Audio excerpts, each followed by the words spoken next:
Ok. Ah. Salut, salut, salut, salut. Alors que le Seigneur nous bénisse. Que Dieu bénisse chacun de vous dans vos différentes maisons. Nous sommes encore heureux, très très heureux de partager ce moment très spécial avec vous.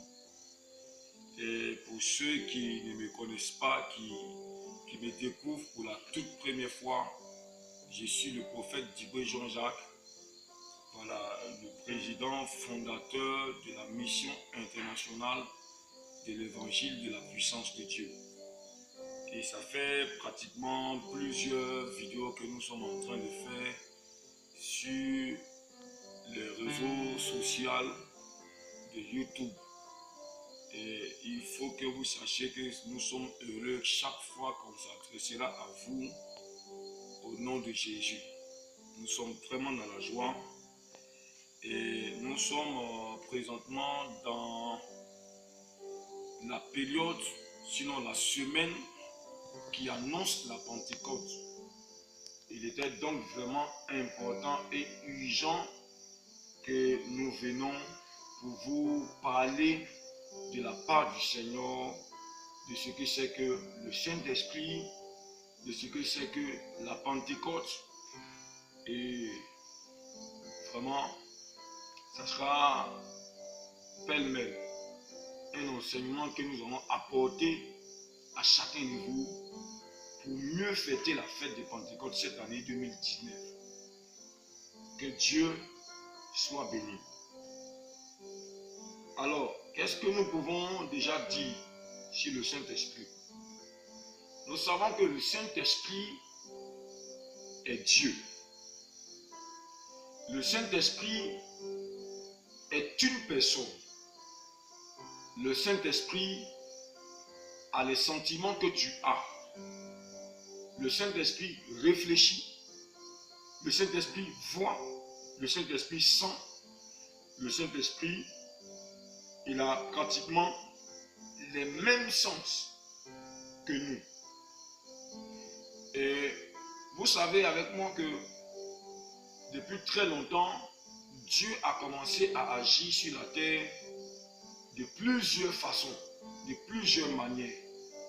Déjà une première fois, il s'est révélé à la terre par le canal. Déjà de Adam dans le jardin d'Éden, il est venu jusqu'à Noé. Il s'est aussi révélé à Abraham. Donc, dans ce temps précis, on a compris que Dieu a agi en tant que Dieu créateur, en tant que Dieu Père de l'humanité. Lorsque ce moment est fini, ce même Dieu qui n'a pas changé a intervenu encore sur la terre sous une autre fonction, sous une autre forme, en venant sur la terre pour se donner lui-même. C'est pourquoi la Bible dit en Jean chapitre 1, à partir du verset 1, au commencement était la parole, et la parole était avec Dieu, et la parole était Dieu. C'est cette même parole qui s'est faite chair. Donc Dieu est venu sur une autre forme pour se révéler aux hommes, pour se manifester aux hommes, et il a porté le nom de Jésus, il a aussi porté le nom d'Emmanuel, il a aussi porté le nom de Christ, il a porté le nom de l'étoile brillante du matin. Et ce Jésus-là, il est mort. Il a été enseveli et le troisième jour, il est ressuscité d'entre les morts. Son sacrifice à la croix nous a donné la vie. Et vous voyez qu'arrivé à un moment donné, ce Jésus ressuscité d'entre les morts devait aller à son Père. Il devait monter. Donc, Dieu devait maintenant passer à une troisième étape de son fonctionnement sur la terre, de sa révélation de sa personne sur la terre. Il devait passer maintenant à un troisième mouvement, à un troisième temps. C'est pourquoi, lorsque nous lisons la Bible dans le livre de Jean, chapitre 16, à partir du verset 7, Il dit, cependant, je vous dis la vérité, il vous est avantageux que je m'en aille. Car si je ne m'en vais pas, le consolateur ne viendra pas vers vous. Mais si je m'en vais, je vous l'enverrai. Voici la parole que Jésus va déclarer. Donc, cette fonction que Dieu a manifestée en tant que Fils, Dieu fait chair sur la terre. Lorsque cette fonction est en train de prendre fin, Jésus va révéler à l'ensemble de ses disciples que le temps est venu que je m'en aille. Je ne serai plus avec vous. Vous voyez, lorsque vous lisez un peu plus haut, vous allez voir que les disciples étaient attristés. Mais personne n'osait lui poser la question. Mais tu dis que tu vas partir, tu vas nous quitter, mais tu vas où? Personne n'osait poser la question. Alors Jésus a senti en eux qu'ils étaient tristes parce qu'il leur annonçait qu'il va partir. Il va les quitter, il ne sera plus avec eux physiquement, il partira de la terre. Cette tristesse qu'ils ressentaient en eux l'a amené à leur faire cette révélation. Il leur a dit, c'est vrai que vous êtes tristes. Jean, Jacques, Pierre, je sais que vous êtes tristes. Mon départ, ma séparation d'avec vous, je sais que vous êtes tristes à cause de ça. Mais ne soyez pas tristes parce qu'il faut que je vous dise la vérité. C'est mieux pour vous, c'est avantageux pour vous que je m'en aille, que je parte. Parce que si je ne vais pas, le consolateur, c'est-à-dire que celui qui va travailler à soigner vos blessures, votre tristesse que vous ressentez actuellement, il ne pourra pas venir si je ne vais pas. Si je ne quitte pas la terre, il ne viendra pas. Alors, Jésus-Christ de Nazareth, effectivement, va leur enseigner quel sera le travail que le Saint-Esprit va faire sur la terre lorsqu'il va venir. C'est pourquoi, vous chrétiens, enfants de Dieu, fils de Dieu, je vais vous inviter chez vous à la maison à méditer tout le chapitre 16 de Jean. Je crois pour ma part que celui qui va se concentrer, qui va se disposer à lire le chapitre 16 de Jean, il comprendra beaucoup de choses que Jésus a enseignées à ses disciples ce jour-là. Et ce sera une façon pour toi aussi de te préparer à la rencontre de ton Dieu pour ce dimanche, c'est-à-dire après-demain. Tu te prépareras mieux pour rentrer dans la Pentecôte. Je ne dis même pas seulement que le dimanche, parce que la Pentecôte se renouvelle chaque année. Et tu vas comprendre comment chaque année, il faut préparer la Pentecôte et entrer dans cette Pentecôte-là pour bénéficier de la grâce et de la faveur qui découlent du Saint-Esprit. Que le nom du Seigneur soit béni à cette étape où je suis arrivé. Peuple de Dieu, Église de Jésus-Christ, je viens vous dire ce soir une chose. C'est que la Pentecôte arrive. Quand cette année, la Pentecôte va finir, l'autre Pentecôte viendra encore l'année prochaine. Chaque année, nous vivons d'autres Pentecôtes. Mais Jésus-Christ va expliquer des choses. Il dit, le Saint-Esprit va venir. Le Consolateur va venir. Il n'a pas donné ce nom-là pour rien. Simplement parce qu'il sait, Jésus-Christ sait, que son départ allait laisser un vide dans le cœur des enfants de Dieu, c'est-à-dire Pierre, Jean, Jacques.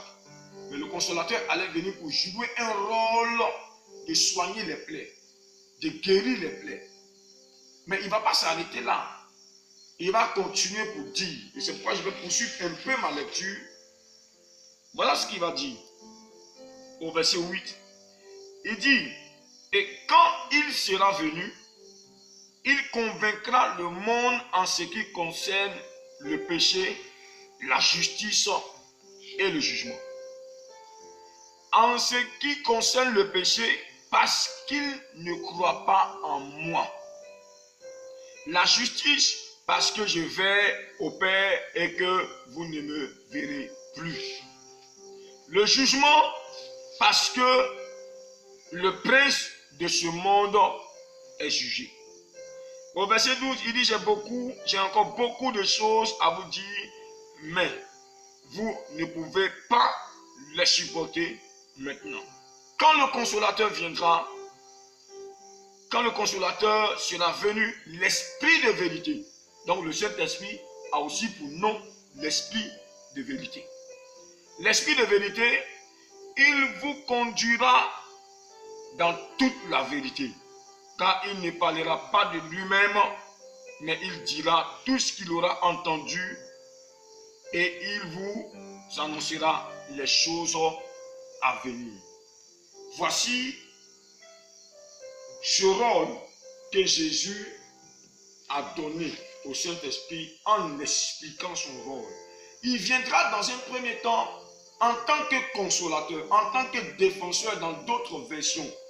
Mais en même temps, il viendra pour jouer un rôle majeur, celui de convaincre l'humanité de péché, convaincre l'homme de péché, convaincre le monde de péché. Oui, convaincre le monde de péché. Il ne s'arrête pas là. Il jouera encore un autre rôle très important. Il convaincra aussi le monde de justice. Et à la fin, il convaincra le monde de jugement. Les amis, voici le nœud de l'enseignement que je vais vous porter ce soir. Avant d'aller loin, je vais vous dire une chose. À partir d'aujourd'hui, à partir du fait que vous entendez ce message aujourd'hui, lorsque vous serez chaque fois dans la semaine qui annonce la Pentecôte, n'attendez pas le jour J pour aller prier, pour crier à Dieu pour que vous recevez le Saint-Esprit le jour J de la Pentecôte. Parce que les gens ne savent pas, les gens pensent que le Saint-Esprit est descendu sur les apôtres, sur les 120 qui étaient dans cette chambre-là, enfermés en train de prier. Les gens pensent que le Saint-Esprit est descendu sur eux pendant qu'ils étaient là en une seule journée en train de prier. Non. Faites bien vos recherches. Vous allez découvrir qu'ils ont fait des jours dans cette chambre. Ils ont duré dans cette chambre. Parce que selon Actes chapitre 1, Dieu a parlé, Jésus a parlé pour dire, restez là, ne bougez pas. Restez là jusqu'à ce que je vous ai promis là puisse descendre en vous. Oui, frère, si tu analyses ce texte biblique, si tu analyses ce que Jésus a dit sur cette phrase, sur cette parole-là, tu vas comprendre que les apôtres n'ont pas fait seulement qu'un seul jour dans la chambre en train de prier, mais ils ont passé du temps dans la prière. Peut-être une semaine, peut-être 2 semaines, peut-être même 1 mois, peut-être même plus, pour que le Saint-Esprit puisse descendre. Frère, c'est justement pour te dire qu'avant que le dimanche de la Pentecôte arrive, avant que les Pentecôtes chaque année n'arrivent, prends ton temps, enferme-toi dans ta maison, prépare ta Pentecôte, prie le Seigneur. Je suis convaincu même que peut-être, avant même que le jour de la Pentecôte n'arrive, tu seras baptisé du Saint-Esprit avant que le jour J même n'arrive. Parce que les gens ne savent pas, beaucoup de chrétiens ne savent pas que la Pentecôte elle-même, la fête de la Pentecôte elle-même existait depuis longtemps avant que le Saint-Esprit ne descende. C'est un calcul qui émanait de Dieu. C'est un calcul que Dieu lui-même a fait. Et ce calcul-là, il a choisi en calculant de faire descendre le Saint-Esprit le jour de la Pentecôte. Parce que ce jour-là allait drainer un monde fou dans Jérusalem, dans cette ville où les gens venaient pour chercher Dieu. Alors, je veux t'exhorter à entrer dans la présence de Dieu. Prépare ta Pentecôte avant d'entrer dans le jour J de cette fête-là. C'est ce conseil que je voulais te donner avant d'aller plus loin. Avant d'aller plus loin, nous avons parlé tout à l'heure, ou si vous voulez, Jésus-Christ a parlé tout à l'heure de ce que le Saint-Esprit viendra faire sur la terre. Je veux dire à une personne qui peut-être est attristée. Tu es attristé parce qu'il y a un certain nombre de choses que tu ne vois pas. Il y a un certain nombre de choses que tu n'arrives pas à comprendre. Il y a beaucoup de questions qui ne trouvent pas de réponses et tu es attristé. Oui, si tu lis Jean chapitre 16, il a dit oui, vous allez pleurer, vous serez attristé, vous allez vous lamenter. C'est comme ça. Quand la femme enceinte rentre en travail, elle est triste, elle pleure, elle dit dans son cœur, je ne ferai plus d'enfants. Oui, frère, tu es attristé. Mais le Saint-Esprit qui a été promis aux hommes, promis à l'humanité, le Saint-Esprit a un premier rôle en toi. C'est de guérir ton cœur brisé. C'est de te consoler. C'est de changer quelque chose en toi. Changer ta tristesse en joie. Je viens te dire que c'est le tout premier rôle que le Saint-Esprit joue en toi personnellement. Je dis bien en toi personnellement. Il te console, il est sur tes larmes. C'est pourquoi Jésus lui a donné le nom de consolateur. Il lui a donné le nom de défenseur. Je ne vais pas m'attarder sur ce premier rôle que le Saint-Esprit joue en nous. Je dis bien personnellement. Et je vais insister sur ce mot, personnellement. Il nous console. Mais regardez le rôle qu'il joue dans l'humanité.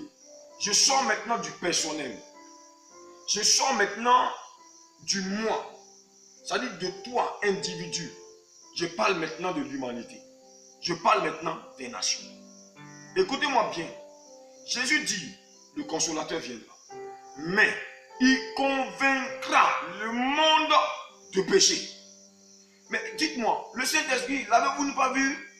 Est-ce que vous n'avez pas vu le Saint-Esprit se balader avec vous? Le Saint-Esprit, comme l'indique son nom, Saint-Esprit. C'est un esprit, on ne le voit pas. C'est l'Esprit de Dieu. C'est la puissance de Dieu. Comme Actes chapitre 1, à partir du verset 8 le dit.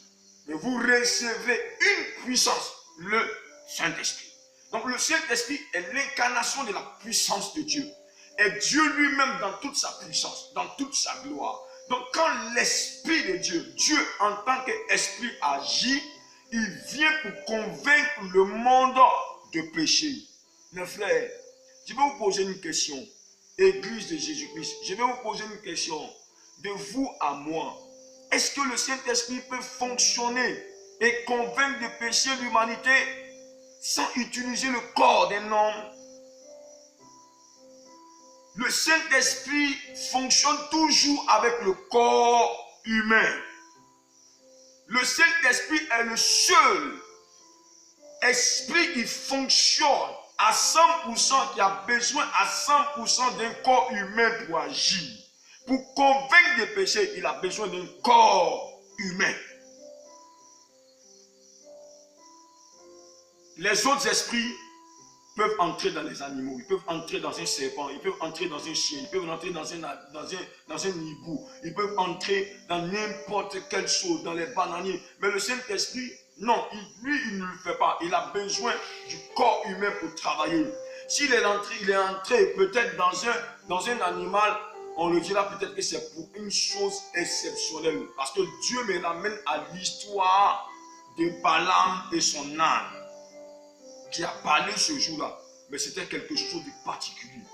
Le Saint-Esprit, il a besoin du corps humain. Il a besoin de nous. C'est pourquoi la Bible dit en 1 Corinthiens chapitre 3, le verset 16. Ne savez-vous pas que votre corps est le temple du Saint-Esprit et c'est ce que vous êtes? Et il ajoute pour dire que si quelqu'un détruit le temple de Dieu, Dieu le détruira. Ça veut dire que notre corps, c'est un corps dont Dieu a besoin, dont le Saint-Esprit a besoin. L'humanité est convaincue de péché parce que Dieu, Saint-Esprit, en nous, parlera à l'humanité, parlera au monde, pour que le monde soit convaincu de péché. Or, tant que le monde n'est pas convaincu de péché, tant qu'un individu n'est pas convaincu de péché, tant qu'une nation n'est pas convaincue de péché, dites-moi, est-ce qu'il peut y avoir repentance dans cette nation? Est-ce qu'il peut y avoir repentance dans la vie de ce dernier? Est-ce qu'il peut y avoir repentance dans la vie de ce continent? Est-ce qu'il peut y avoir repentance dans la vie de ceux qui vont t'écouter? Il n'y aura jamais de repentance. Parce que moi, j'ai été convaincu de péché, assurément par le Saint-Esprit. C'est l'Esprit de Dieu qui m'a convaincu de péché. C'est pour ça que je suis venu à l'église. C'est pour ça que je me suis donné à Jésus. C'est pour ça qu'il a accepté de me repentir. Frère, le Saint-Esprit a besoin de notre corps pour travailler, pour fonctionner. Mais écoutez bien ceci. De vous à moi, aujourd'hui, là où nous sommes, est-ce que nous jouons notre rôle? Est-ce que nous arrivons à convaincre aujourd'hui le monde du péché? Est-ce qu'on arrive aujourd'hui à convaincre le monde de justice? Est-ce qu'on arrive aujourd'hui à convaincre le monde de jugement? On n'arrive plus. On n'arrive plus. On n'arrive pas, même dans les débats, à convaincre ceux qui sont en face de nous. Or, normalement, le Saint-Esprit en nous doit nous amener à convaincre même les plus incrédules, même les plus difficiles, les plus grands imams, les plus grands féticheurs, les plus grands mystiques. Le Saint-Esprit en nous doit amener ces personnes à être convaincues de péché. Mais pourquoi sur des plateaux de télé? Pourquoi pendant que l'Esprit de Dieu descend d'année en année, pendant que nous fêtons la Pentecôte d'année en année, le rôle du Saint-Esprit n'est pas joué comme il se doit. C'est là que le péché s'accroît. C'est là que les gens abandonnent Dieu. C'est là que les gens abandonnent le Seigneur pour s'adonner à des pratiques, pour s'adonner à des choses, à des rites, à des trucs qui ne glorifient pas le nom de Dieu. Pourquoi? Lorsque vous êtes dans le débat, un imam assis en face de vous, vous n'arrivez pas à convaincre l'imam. Est-ce que le Saint-Esprit est en train de travailler? Est-ce que le Saint-Esprit est en train de jouer son rôle? Est-ce que nous sommes en train de jouer notre rôle?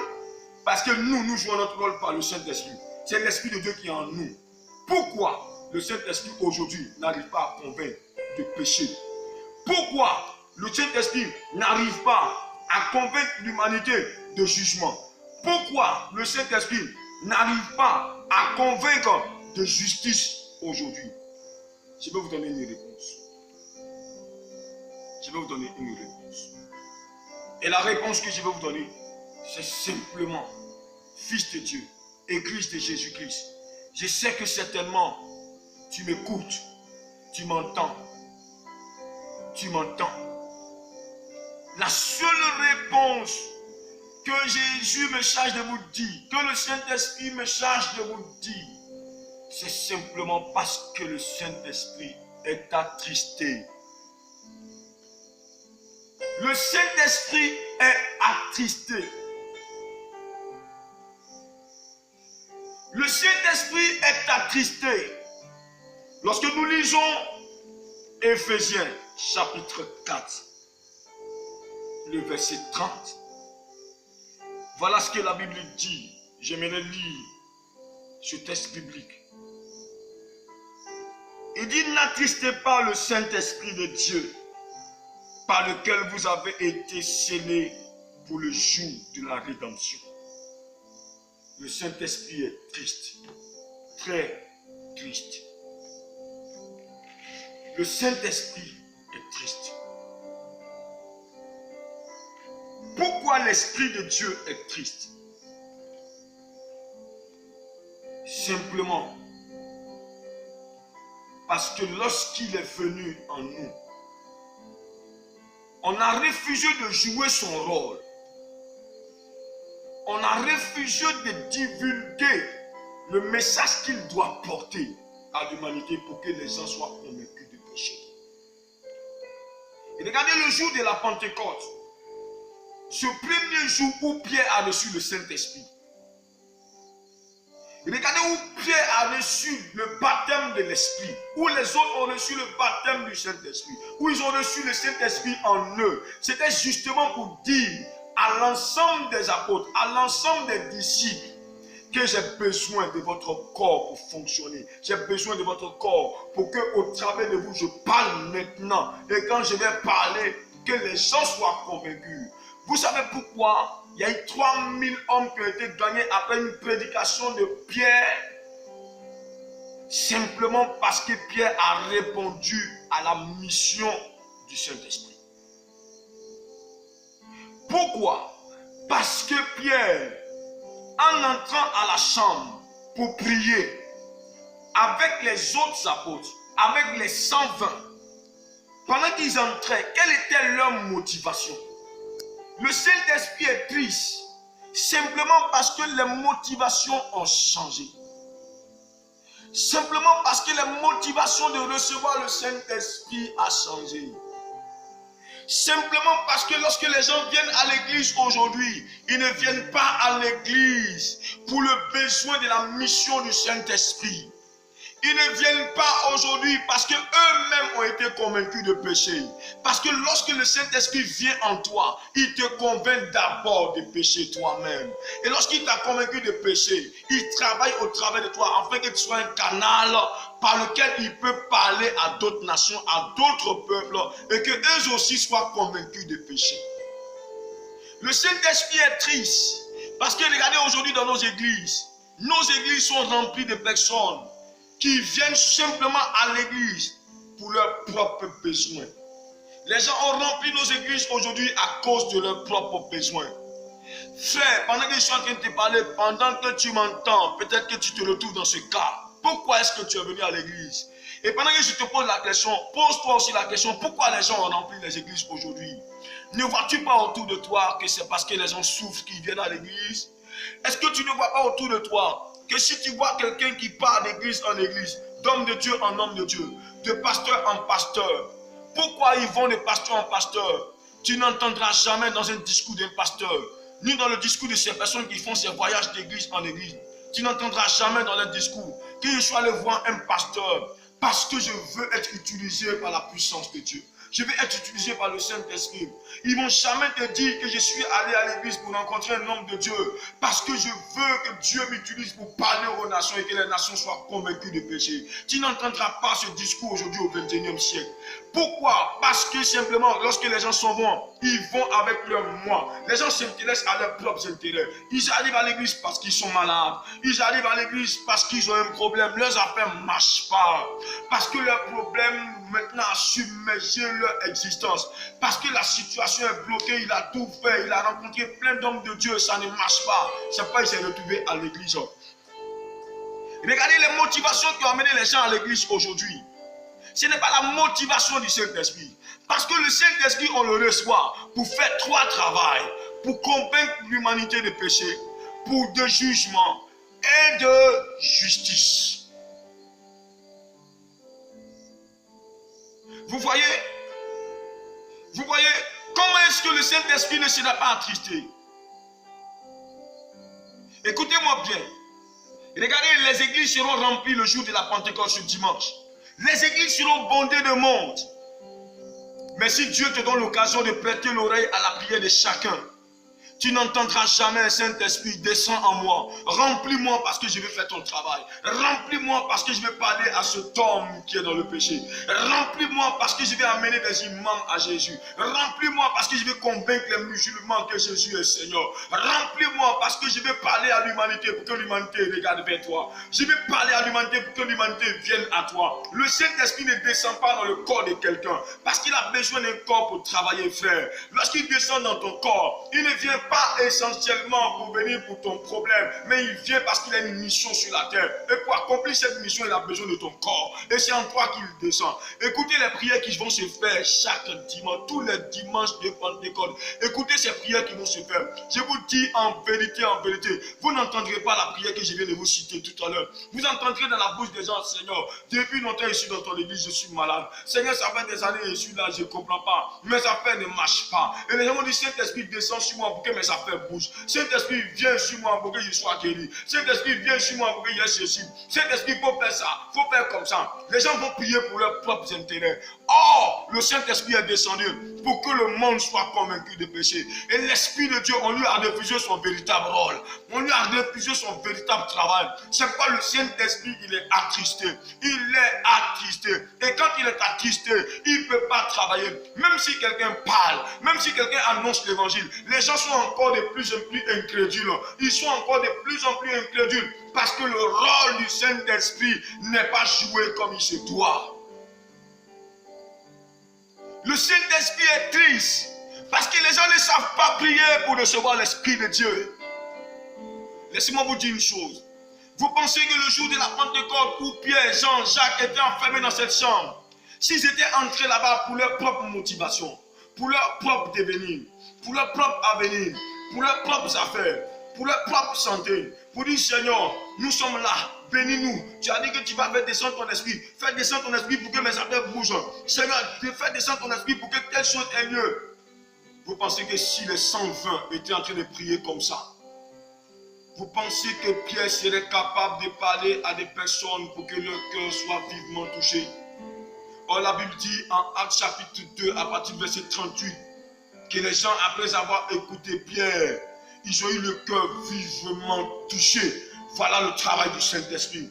Lorsque Pierre est sorti, il a regardé les gens, il a eu compassion. Et il a commencé à prêcher, poussé par le Saint-Esprit. Il a commencé à prêcher. Un homme qui n'est pas allé à l'école, un homme qui ne savait pas lire. Mais lorsque l'Esprit de Dieu est descendu en lui, des choses se sont passées. Quelque chose s'est produit. Et Pierre a commencé à prêcher. Il a prêché.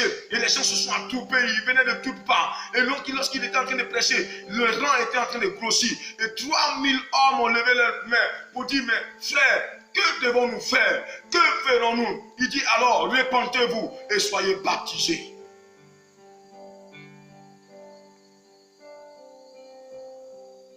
Aujourd'hui, on n'arrive pas à convaincre. Regardez comment les gens sont devenus incrédules.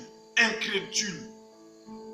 Et l'incrédulité est en train de prendre un grand chemin. L'incrédulité est en train de grossir. L'incrédulité a rempli les cœurs. Mais lorsque l'incrédulité arrive, la manière de prier et de recevoir le Saint-Esprit doit changer. Je vais vous inviter, corps de Christ. Je vais vous inviter, Église de Jésus-Christ. Lorsque vous allez entrer à l'église ce dimanche, n'allez pas avec vos problèmes. N'allez pas pour déposer vos problèmes devant Dieu. N'allez pas pour dire, Seigneur, voici le problème que j'ai.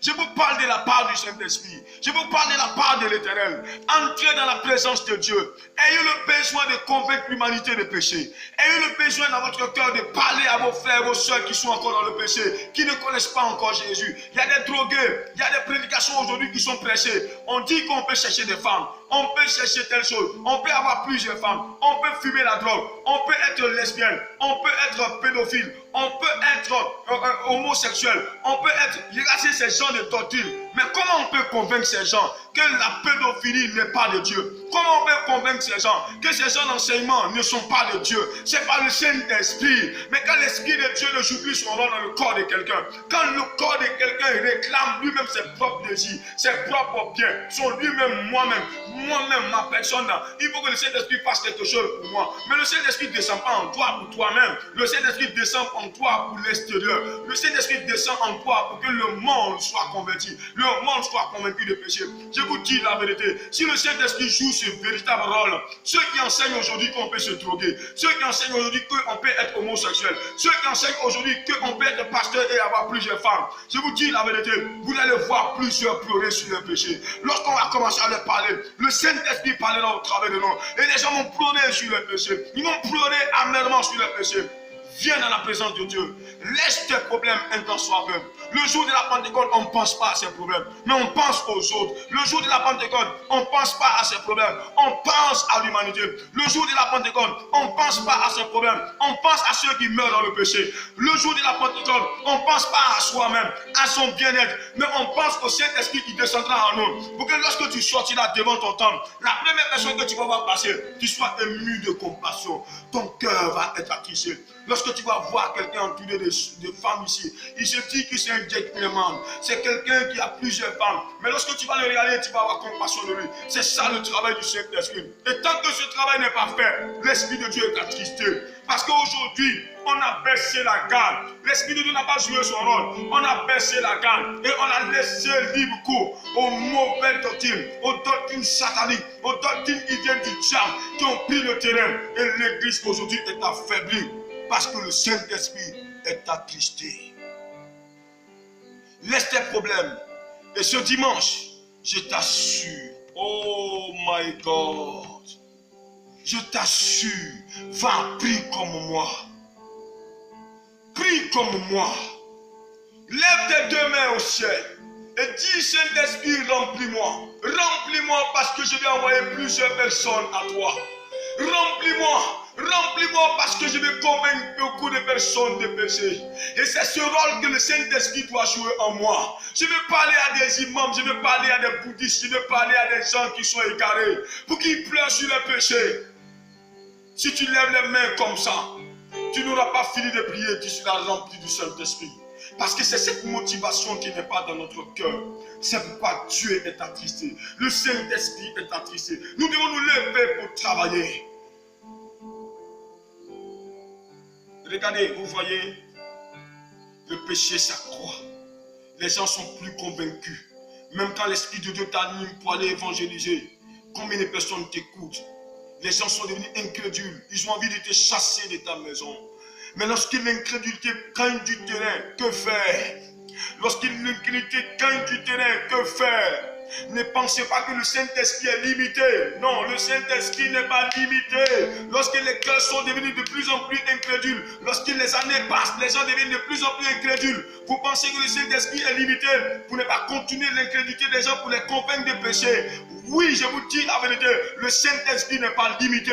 Il est celui-là qui a toute la sagesse. Il est celui-là qui a tout le potentiel possible pour contourner l'incrédulité des hommes, afin que nous puissions les convaincre de péché en parlant par le Saint-Esprit. Laissez-moi vous donner une révélation.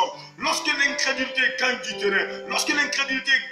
terrain, quand tu vas évangéliser, les gens ne t'écoutent plus. Lorsque tu vas dans les rues, on ne t'écoute plus. Parce que l'église même a gâté son nom. Parce que les gens ne croient plus. Parce que les gens ne croient plus même au retour de Jésus. Mais comment les convaincre? Le Saint-Esprit a quelque chose pour toi. Il peut contourner l'incrédulité. Il peut contourner le système que Satan a mis sur pied. Et s'il contourne ce système-là, ça veut dire qu'il y a quelque chose qu'il nous a donné, qu'on n'arrive pas à utiliser. Si on n'arrive pas encore à déboulonner ces incrédules, à les convaincre de péché, c'est parce qu'il y a quelque chose que nous ignorons. Et qu'est-ce que nous ignorons? Le Saint-Esprit a toutes les facultés pour contourner l'incrédulité des noms. C'est pourquoi l'homme le plus athée peut être converti par un petit garçon qui va lui dire 2 mots par le Saint-Esprit. Son incrédulité va s'effondrer. Mais comment est-ce que cela se passe? Ça se passe simplement parce que le Saint-Esprit, lorsqu'il vient, il ne vient pas seul. Il vient avec des cadeaux. Il vient avec du potentiel. Il vient avec un dépôt. C'est ce que la Bible appelle les dons spirituels. Ces dons spirituels, c'est avec ça que le Saint-Esprit vient. Et ce sont ces dons spirituels qui nous aident à contourner l'incrédulité, la muraille de l'incrédulité, pour que cette muraille-là puisse tomber. C'est ces dons-là spirituels qui nous donnent de pouvoir exceller dans l'évangélisation. Je vous dis la vérité, allons à la Pentecôte 2019. Allons-y chercher la face de Dieu. Allons-y réclamer le Saint-Esprit. Lorsque l'Esprit de Dieu descendra en toi, c'est pour contourner l'incrédulité des hommes. Lorsque l'Esprit de Dieu descendra en toi, c'est pour t'accorder des dons spirituels. C'est pourquoi je vais lire ces dons. Je vais lire ce texte biblique qui parle de dons spirituels. C'est un texte biblique que les enfants de Dieu aiment beaucoup. Je vais lire ce texte biblique. Chapitre 12. Tiens. Le chapitre 12. Très rapide, ce texte biblique. Voilà ce que la Bible dit.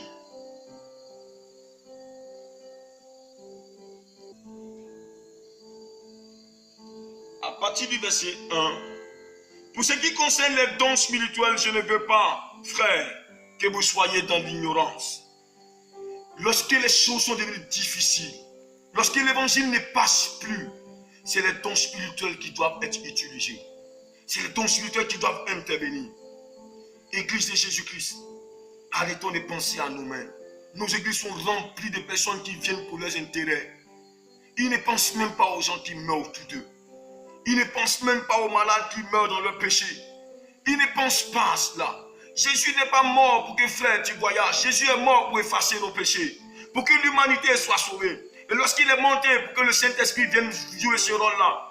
Pourquoi le Saint-Esprit ne joue pas ce rôle pleinement? C'est parce que nous, on a déposé le rôle du Saint-Esprit. Et on pense à nous. On pense à nos intérêts. Lève-toi. Lève-toi. Écoute bien cette parole. Je vais partir au verset 4. Il dit, il y a diversité de dons, mais le même esprit. Diversité de ministères, mais le même Seigneur. Diversité d'opérations, mais le même Dieu qui opère tout en tous. Or, à chacun la manifestation de l'esprit est donnée pour l'utilité commune. En effet, à l'un est donné par l'esprit une parole de sagesse. La parole de sagesse. Lorsqu'un homme est incrédule, regardez comment le Saint-Esprit fonctionne. Lorsque vous rencontrez un homme incrédule, je dis, va dans la présence de Dieu ce dimanche, le jour de la Pentecôte. Maintenant, à partir de cette année, tu ne prieras plus jamais comme tu priais hier. Vous allez voir dans les églises vont être bondées de monde. Lorsque les gens sont en train de prier, ils vont s'attarder sur leurs problèmes, sur eux, leurs moi. Et lorsque l'Esprit de Dieu est en train de descendre, vous allez voir que les gens sont en train de casser les chaises, en train de crier, parler en langue. Mais lorsqu'ils sont en train de crier, parler en langue, tout ce qu'ils ont dans leur tête, c'est que parce qu'ils ont reçu le Saint-Esprit, leur problème est en train de se régler. Ah, Seigneur, merci. Parce que je parle en langue, je sais que de toute façon, le Saint-Esprit est descendu sur moi là. Mon problème est réglé. Frère, le Saint-Esprit ne descend pas sur un homme pour régler son problème, pour régler la situation. Je vous dis en vérité, l'Esprit de Dieu descend en un homme pour qu'il puisse aller et convaincre l'humanité, convaincre le monde de péché. Voilà le rôle que le Saint-Esprit vient jouer en toi. Le don de la sagesse intervient lorsque tu trouves en face de toi un homme aussi incrédule. Le don de la sagesse te donnera toutes les armes nécessaires pour contourner son incrédulité, pour avoir les stratégies possibles pour faire tomber la muraille de son incrédulité. Et vous verrez que la sagesse, c'est là que ça intervient. C'est par la sagesse que des personnes ont été converties au Seigneur. C'est par la sagesse que des personnes ont dit, ah vraiment je n'ai pas compris ce qu'on avait dit hier. C'est toi qui m'as bien expliqué. Les gens n'ont pas expliqué comme tu as expliqué aujourd'hui. Regardez ce qui suit encore. Il dit à un autre, une parole de connaissance, selon le même esprit. La parole de connaissance, aujourd'hui l'Église a résumé la parole de connaissance dans le fait de faire lever quelqu'un à l'Église, comme ce que nous voyons aujourd'hui dans nos églises. La parole de connaissance est résumée au fait simplement qu'on voit quelqu'un, on lui dit, ah frère, Dieu me dit que ton caleçon est ceci. Dieu me dit que tu t'appelles comme ça. Le Saint-Esprit me montre ton village. Ainsi de suite, ainsi de suite. Je vous dis en vérité, le ministère des apôtres n'a même pas eu besoin de vilipender ces choses. Lorsque vous lisez l'histoire des apôtres, les actes des apôtres, il était difficile pour les apôtres de dire, je vois telle chose. Il était difficile pour les apôtres de dire, voici ce que Dieu m'a montré. Je suis dans ton village, je suis comme ça. Il était difficile. Les gens ont résumé la parole de connaissance sur ce fait-là. Mais la parole de connaissance ne se résume pas là.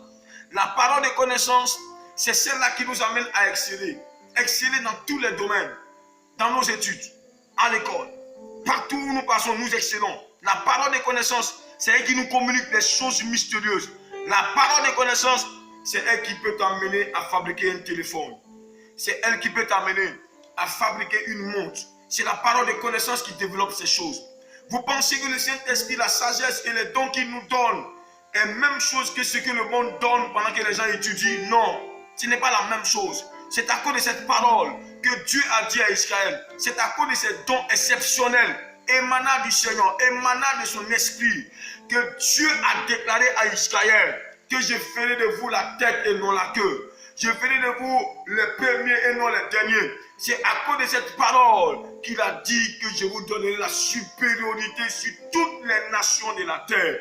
Mais l'église de Jésus-Christ, nous avons le Saint-Esprit, nous avons tous les dons spirituels, la parole de connaissance. On prend ça pour faire le one-man show dans nos églises. On prend ça pour faire le one-man show. Lorsque tu as déclaré le nom de quelqu'un, on dit, wow, il est fort. Frère, la parole de connaissance, c'est elle qui amène même un développement dans nos nations. La parole de connaissance, c'est elle qui peut t'amener à fabriquer une voiture.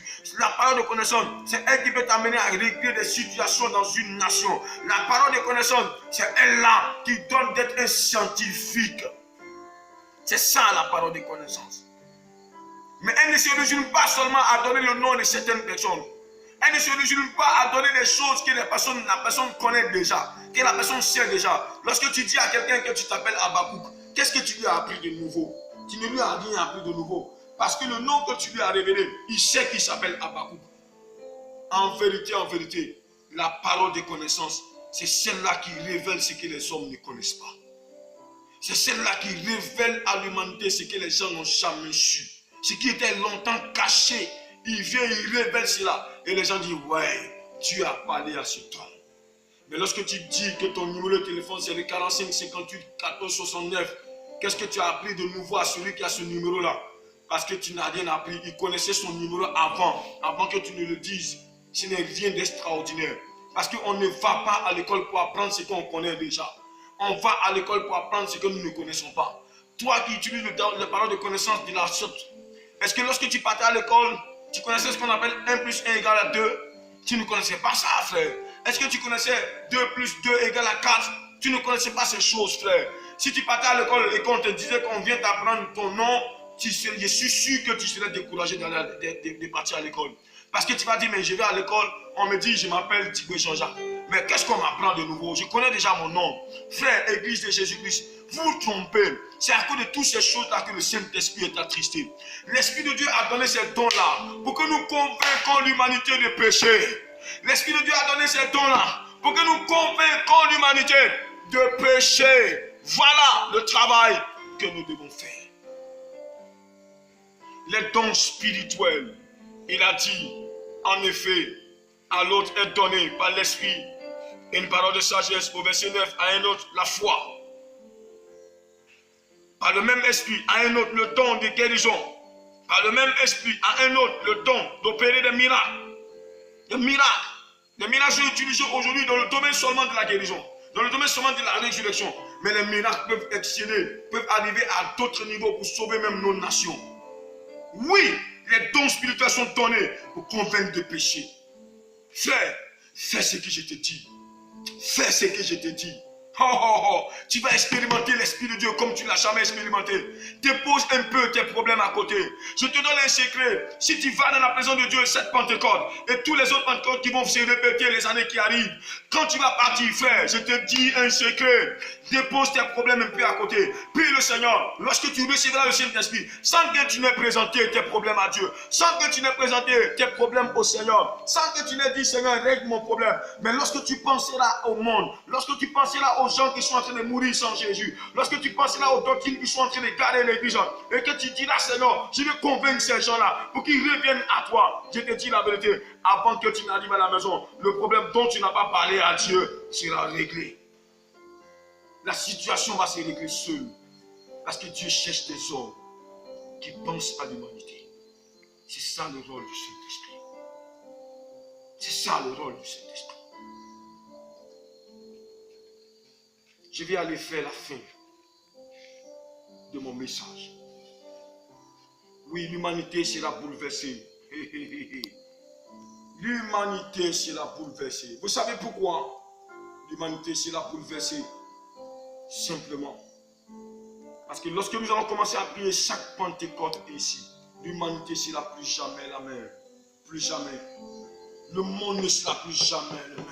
Le réveil spirituel viendra par cette prise de conscience. Le réveil spirituel viendra par la prise de conscience de l'Église. Et que chaque Pentecôte, lorsque nous prierons, pour que chacun, si nous sommes 1000 membres, 10 000 membres dans une église, et que chacun fait cette même prière.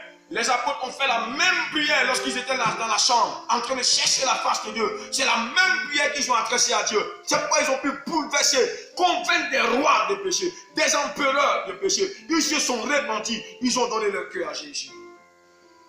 Si nous le faisons, le réveil ne tardera pas. Je vais terminer par ceci. Je vais finir par ce message. Vous voyez, quand le Saint-Esprit vient,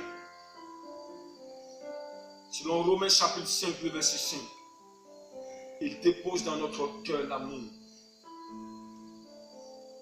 Vous savez, l'amour a un prix lorsque tu sais la donner à quelqu'un. Celui qui passe son temps à s'aimer lui-même, uniquement que lui-même, ton amour n'a pas de prix. Ton amour est insensé. Celui qui passe son temps à aimer ceux qui lui font du bien, ceux qui lui donnent beaucoup d'argent, ton amour ne coûte rien, ton amour n'a pas de prix. Mais lorsque nous allons recevoir le Saint-Esprit ce dimanche, je ressens une forte action du Saint-Esprit dans mon corps, dans mon être entier. Lorsque le Saint-Esprit, quand tu changeras ta manière de prier ce dimanche et que tu prieras comme je dis, et pour toutes les Pentecôtes qui viennent, quand tu prieras de la sorte, je te dis la vérité, tu vas sentir en toi l'amour que tu n'as jamais ressenti pour les autres qui sont en train de se perdre. Tu vas ressentir un amour dans ton cœur. Parce que le Saint-Esprit, lorsqu'il vient, il dépose cet amour en toi. Et tu as un amour immense. L'amour agapé qui t'amène à dire à quelqu'un, sors de ton péché. Jésus t'aime, frère. Oui. Levons-nous. Allons à la Pentecôte. Levons-nous. Entrons dans le jour de la Pentecôte. Entrons. Prions de la manière que j'ai indiquée. Vous verrez ce que Dieu va faire. L'humanité sera bouleversée. Les gens qui avaient pris des fétiches pour servir Dieu, je vous dis la vérité. Pourquoi jusqu'à aujourd'hui, combien de ces personnes qui servent Dieu avec des faux, avec des fausses puissances, de faux pouvoirs, pourquoi jusqu'à aujourd'hui, on ne voit pas parmi eux beaucoup se repentir? Pourquoi on ne voit pas parmi eux certains venir pleurer devant l'église pour dire, je vous ai trompé, j'ai servi Dieu, je vous ai égaré, vous tous? Pourquoi jusqu'à aujourd'hui, ceux-là ne se répandent pas? Ils sont remplis à Abidjan, dans nos villes, dans les grandes métropoles, ils sont remplis. Mais le Saint-Esprit n'a pas encore convaincu ces derniers de péché. Simplement parce que l'église n'a pas encore joué son rôle avec l'Esprit de Dieu. Mais si notre manière de prier a changé, je vous dis la vérité, lorsque l'Esprit de Dieu, il va commencer à reprendre la joie, que sa tristesse va passer. La joie qui va, quelque chose va se passer. Parce que lorsque l'Esprit de Dieu est libre, lorsque l'Esprit de Dieu est dans la joie, que sa tristesse est passée, je vous dis la vérité, ceux qui sont dans le faux vont disparaître. Parce que même le faux, c'est dans le Seigneur, je vous dis la vérité, même le faux ne pourra plus jamais exister, ne pourra plus jamais résister. Parce que celui qui est dans le faux, l'Esprit de Dieu va le pousser dans le dos, vous dire répands-toi, demande pardon à l'Éternel. C'est ça le rôle du Saint-Esprit. Mais si jusqu'à aujourd'hui, je vais taire des noms, parce qu'il va citer certains noms ici. Il y a des personnes qui s'auto-proclament, des prophètes vous disent que c'est eux, par eux qu'on doit être sauvé, c'est par eux qu'on doit avoir ceci. Ces gens de personnes-là, c'est le Saint-Esprit qui les convaincra des péchés. Allons à la Pentecôte, avec un esprit disposé, avec un esprit renouvelé, avec une mentalité renouvelée. Allons à la Pentecôte. Que Dieu soit béni. Que le nom du Seigneur soit béni. Que le nom du Dieu d'Abraham soit béni. Je suis prêt à recevoir le Saint-Esprit. Est-ce que tu es prêt à recevoir le Saint-Esprit? Pas pour tes propres besoins, mais pour le besoin de l'humanité. Va et prie. Nous ferons des exploits. Nous ferons des choses extraordinaires. Nous ferons des choses qui vont dépasser l'entendement des hommes. Les gens pleureront sur leur péché. Je connais le témoignage de cet homme. L'évangéliste Finé. Jusqu'à aujourd'hui, on n'a pas encore trouvé un évangéliste de sa trempe. Cet homme qui a bouleversé l'Europe, qui a bouleversé les nations, lorsqu'il passait même par l'avion, au-dessus d'une nation, tous ceux qui étaient en dessous de cet avion-là, tout le monde pleurait, tout le monde se répandait. Lorsqu'il se renseignait, on leur disait qu'il y a un homme de Dieu qui était dans l'avion qui passait au-dessus de vous. Lorsqu'il passait par un train, chaque gare où il passait dans le train, je vous dis la vérité, les gars étaient submergés de la puissance du Saint-Esprit et les gens pleuraient sur leur péché parce qu'ils se voyaient sales, ils se voyaient sales dans la boue du péché. Et lorsqu'ils se renseignaient, on leur disait que c'est l'évangéliste Finé qui était dans le train qui était en train de passer. Oui, le Saint-Esprit descendra pour que la puissance de Dieu, la puissance du Saint-Esprit aille pour convaincre les hommes les plus incrédules, ceux qui ont renié la foi, les convaincre afin qu'ils pleurent à chaudes larmes et qu'ils reviennent à Jésus. Voilà le travail que le Saint-Esprit m'a fait ce dimanche. Alors rendez-vous et prie pour ce dimanche. Je vais tout de suite inviter tous ceux-là qui ont décidé de ne pas aller à l'église ce dimanche. Allez-y à l'église. Nous ici, nous sommes ici à Adjaké. Vous pouvez nous rejoindre ici à Adjaké, derrière le nouveau commissariat, à partir de 8h00, nous serons ici.